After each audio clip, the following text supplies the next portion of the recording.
and letting it go. And knowing this one power is right here and right now, and always is right here and right now in every moment, because every moment is now, filled with every God quality possible. And unity consciousness exists therefore. And that's true within and without. So there's that inner unity as well as outer unity, where all of us are expressing that by being here by divine appointment this morning, whether on Zoom or whether here in person at our beautiful Beaumont Center for Spiritual Living. And what I get to know, and I know that I know, is that right here and right now in this oneness, this beautiful, beautiful service, so eloquently and always eloquently given and performed by every member who does every part in perfection, even in the imperfection of perfection. And all of us in perfect acceptance of knowing that each of us is hearing what each of us is meant to hear and take out into the world to help it too, as was said today, to be a better place. Just as our science of mind says, a world that works for all.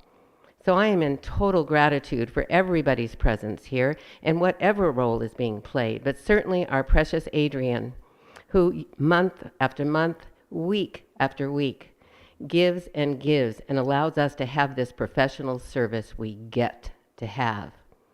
And how lucky we are to have our precious Neil today be the vessel for what he knows that he hears and then lets us in on, so we get to hear.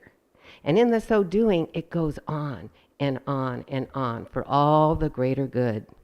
I don't know about you, but I love knowing that truth. I love appreciating that truth. And I do give these words unto that law that says yes every single time. And I also get to say I have knowing and trusting that you and I are going to affirm and aver this by saying, and so it is.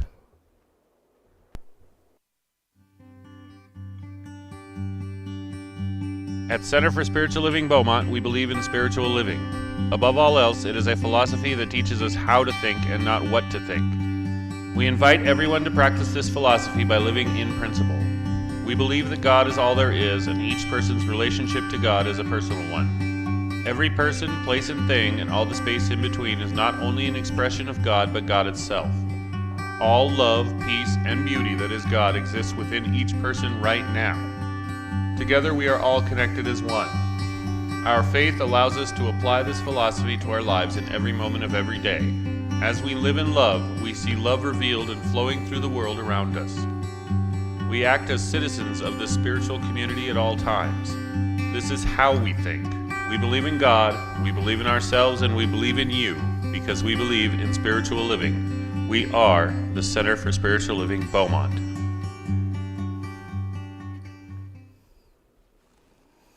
All right, good morning again.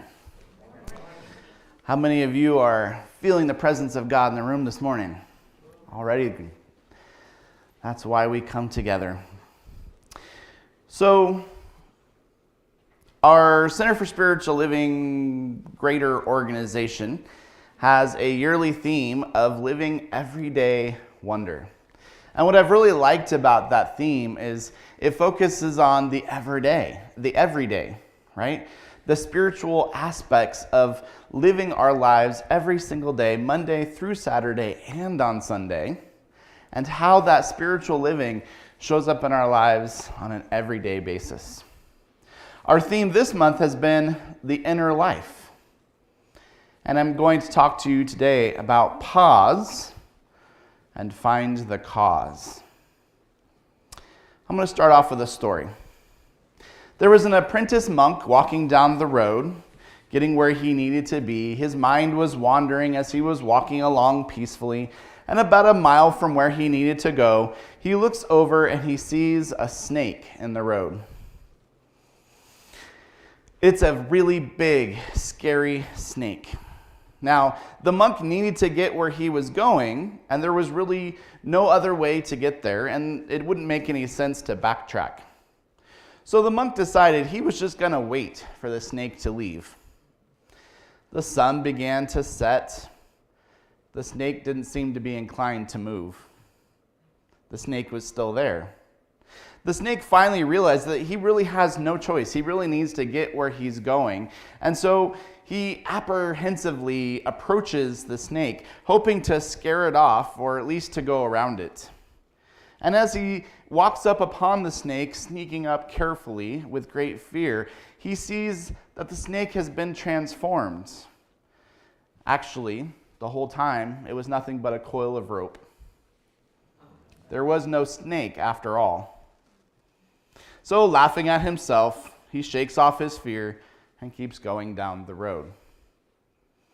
Now, my first question for you this morning is, how often are we like that monk? Where we look out at our world and we see an obstacle. We see a snake in the road. Was it the snake that caused that monk's fear? No. It was the story about the snake that caused the monk to be in fear. He looked out and perceived that snake and felt fear and ended up waiting hours and hours for that rope to move. How often do we look out into our world and see snakes in our path? Last week we talked about this idea of, can I see God in me?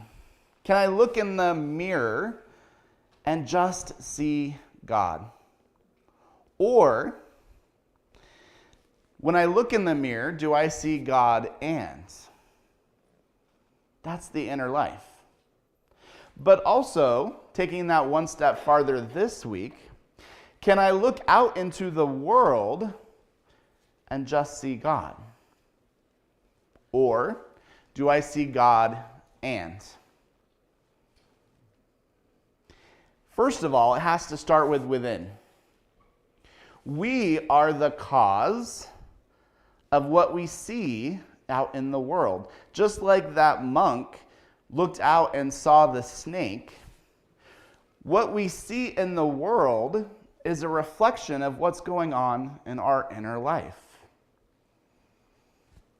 There's a famous quote that says, I don't see the world as it is, or you don't see the world as it is. You see the world as you are.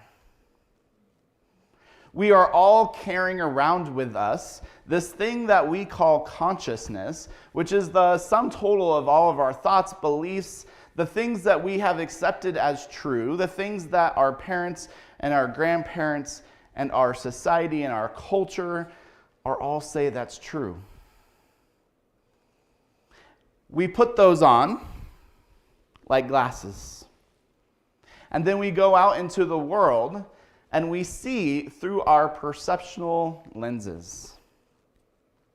So when I say find the cause, the first step is you need to recognize that you are the cause of what you see in the world. It is your consciousness, it is your beliefs that color everything that you see. The Course in Miracles, one of my favorite quotes from the Course in Miracles, says this: everything I see in this room, or on this street, or from this window, everything I see from this place, all meaning that it has for me is the meaning I give it. I give everything I see meaning. That guy who cuts me off in traffic or is driving really slow, as happened to me the other day. I was going like 40 miles an hour on the freeway. Right? The reality is he's going slow. The rest of it is story. Doesn't he know I'm back here? Why can't he drive? Doesn't he know? Da-da-da-da-da-da. Sound familiar? The fact is, he's driving slow. The rest of it is my perception, my story, the thing that I'm bringing to that situation.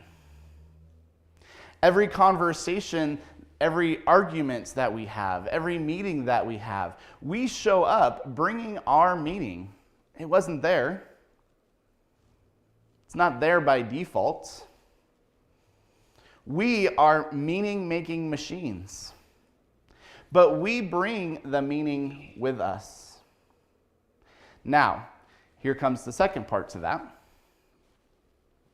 We can either bring that meaning consciously, or we can bring it unconsciously. When we bring the meaning unconsciously, that means that we are playing out old patterns, old beliefs, old systems of thinking, things that used to be true about us but aren't anymore, things that people told us were true, that we accepted, old stories that society has told us is the way that life should work. That's the default life. The other way that we can show up is to bring our meaning consciously.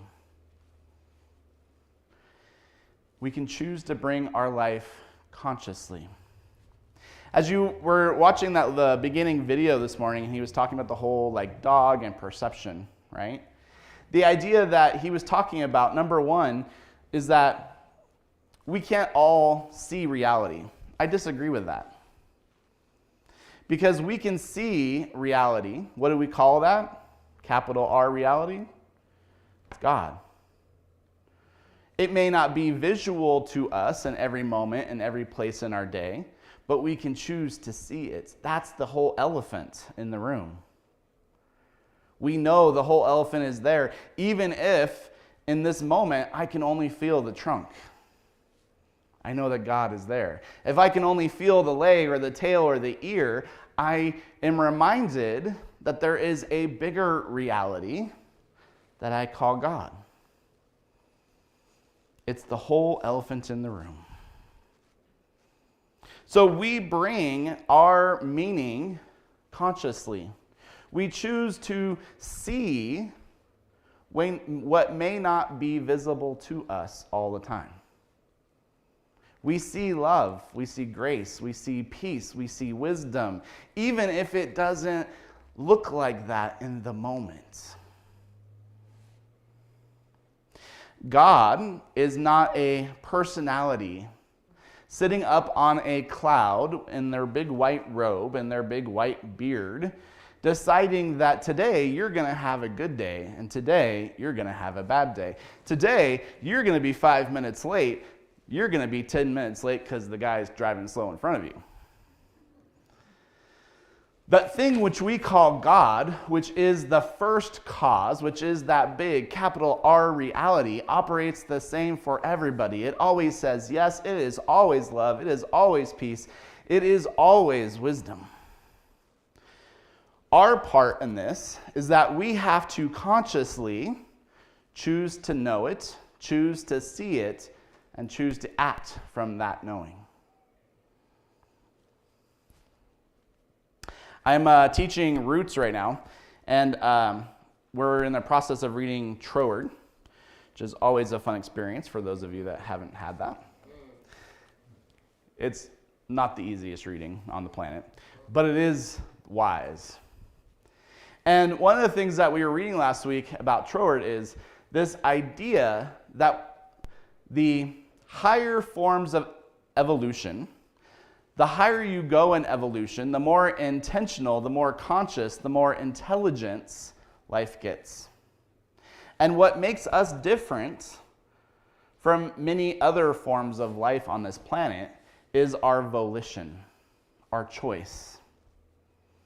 We can choose to not act on instinct.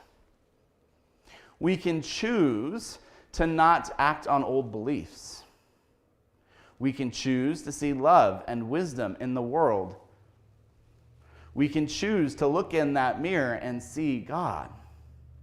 That's that spiritual power, that spiritual gift that we have to declare our truth, to know the truth. We have volition. In education, we call this metacognition. The ability to think about what you're thinking about.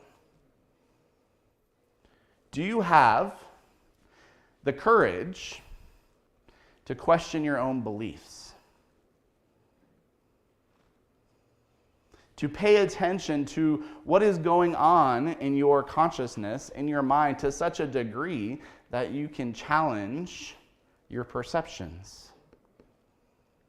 I might be seeing you as a really annoying expression of God. But I can also choose to see the truth. I can choose to see that good that is God, that is showing up in and through and as you. I can choose to see, I can choose to perceive the good that God is happening right here and right now. So my first point was pause and find the cause. And that means that we are the cause. That's taking radical responsibility for our life. I am 100% responsible for the things that I perceive. Pause and find the cause. What is the meaning that I'm bringing to this situation? What are the beliefs, attitudes, perceptions that are coloring what I'm seeing right now? The second part of that is pause and find the cause. Knowing that there is just this one cause. There is only God that is causing everything in life to happen. And so if I can pause and find the cause, that means I get the opportunity to stop and ask myself, where is God in this situation? Where is peace in this moment? Where is wisdom happening in this difficult conversation that I'm having? Where is love happening in the middle of this argument that I'm having with my loved one? I can pause and find the cause. Pause and find the good. Pause and find the God. Pause and find the love. Pause and find the wisdom that is the cause that God is. Are you with me so far? So when these two things are in alignment, when I recognize last week, last week we talked about this idea that there is God within me. That spirit that I am, that inner life. When that inner life is aligned with what I'm seeing in the outer life, that's where the magic happens. That's where that sense of security happens.